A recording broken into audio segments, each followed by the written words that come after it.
நம்ம சேனலுக்கு மறக்காம சப்ஸ்கிரைப் பண்ணுங்க. பக்கத்துல இருக்கிற பெல் ஐகானையும் கிளிக் பண்ணிடுங்க.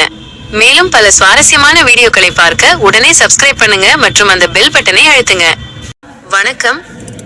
நீங்கள் ஆளி விதை, ஃபிளாக்ஸீட், கிராம்பு, க்ளோவ், வைட்டமின் இ மாத்திரைகள், விட்டமின் இ கேப்சூல்ஸ் மற்றும் ரோஸ் வாட்டர் ஆகியவற்றை இந்த 4 பொருட்களும் பொதுவாக சரும பராமரிப்பு அல்லது முடி பராமரிப்பு தயாரிப்புகளில் ஒன்றாக பயன்படுத்தப்படுகின்றன. உதாரணமாக இவற்றை கொண்டு நீங்கள் உருவாக்கக்கூடிய சில பயன்கள் இங்கே. ஆளி விதை மற்றும் கிராம்பு கொண்ட முடி ஜெல் மாஸ்க்.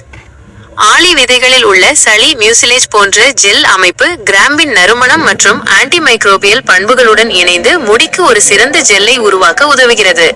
பயன்பாடு: முடிக்கு வலுவூட்ட, பளபளப்பை கூட்ட, பொடுகு தொல்லையை குறைக்க மற்றும் சுருள் முடியை கர்ல்ஸ் வரையறுக்க உதவுகிறது. வைட்டமின் இ மாத்திரை. இந்த ஜெல் அல்லது மாஸ்கில் வைட்டமின் இ எண்ணெயை சேர்ப்பது உச்சந்தலையின் ஆரோக்கியத்தை மேம்படுத்தவும் மற்றும் முடியின் வறட்சியை குறைக்கவும் உதவும். Rose water. ஜெல்லை கலக்க பயன்படுத்தப்படும் நீருக்கு பதிலாகவோ அல்லது ஜெல் தயாரித்த பின் கடைசியாக சேர்ப்பதன் மூலமோ ஒரு புத்துணர்ச்சியூட்டும் நறுமணத்தையும் கூடுதல் ஈரப்பதத்தையும் சேர்க்கலாம்.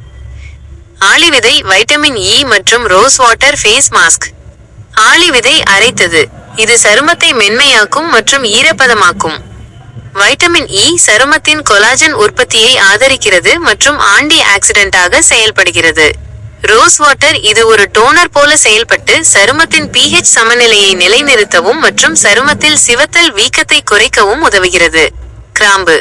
பொதுவாக கிராம்பை முகத்தில் நேரடியாக பயன்படுத்துவது வலுவானதாக இருக்கலாம்.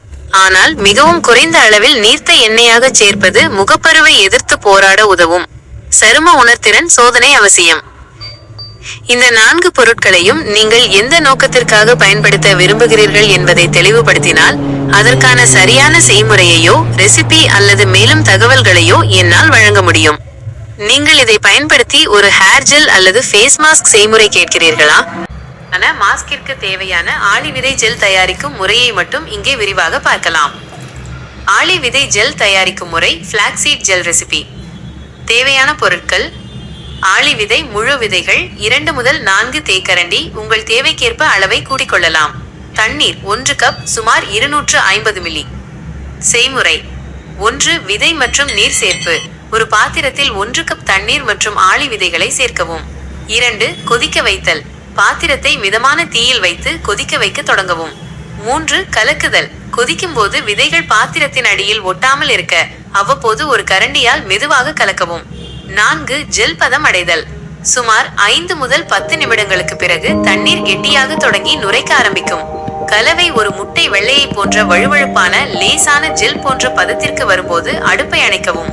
அதிக நேரம் கொதிக்க விடாதீர்கள். அதிக நேரம் கொதிக்க வைத்தால் ஜெல் மிகவும் கெட்டியாகி வடிகட்டுவது கடினமாகிவிடும். 5. வடிகட்டுதல் முக்கியமான படி. கலவை சூடாக இருக்கும் போதே ஒரு மெல்லிய துணி, மஸ்லின் துணி அல்லது ஒரு பழைய நைலான் காலுறை கூட பயன்படுத்தலாம். அல்லது ஒரு சல்லடை மூலம் ஒரு கிண்ணத்தில் உடனடியாக வடிகட்டவும். ஆறிய பிறகு ஜெல் கெட்டியாகிவிடும். அப்போது வடிகட்ட முடியாது. துணியை பயன்படுத்தினால் விதைகளிலிருந்து மீதமுள்ள ஜெல்லை மெதுவாக பிழிந்து எடுக்கவும். 6. ஆறவிடுதல். வடிகட்டிய ஜெல்லை முழுவதுமாக ஆறவிடவும். ஆறிய பிறகு ஜெல் இன்னும் கொஞ்சம் கெட்டியாகும். சேமிப்பு மற்றும் குறிப்புகள். சேமிப்பு: ஆளி விதை ஜெல்லை காற்று புகாத டப்பாவில் அடைத்து ஃப்ரிட்ஜில் ரெஃப்ரிஜரேட்டர் வைக்கவும். இது சுமார் 1 வாரம் வரை கெடாமல் இருக்கும். பயன்பாடு: முகச்சுருக்க மாஸ்கிற்கு நீங்கள் சொன்ன கிராம்பு, வைட்டமின் இ, ரோஸ் வாட்டர் போன்ற பிற பொருட்களை இந்த ஆளி விதை ஜெல் ஆறிய பிறகு சேர்த்து கலக்கவும். நம்ம சேனலுக்கு மறக்காம சப்ஸ்கிரைப் பண்ணுங்க. பக்கத்துல இருக்கிற பெல் ஐகானையும் கிளிக் பண்ணிடுங்க. மேலும் பல சுவாரஸ்யமான வீடியோக்களை பார்க்க உடனே சப்ஸ்கிரைப் பண்ணுங்க மற்றும் அந்த பெல் பட்டனை அழுத்துங்க.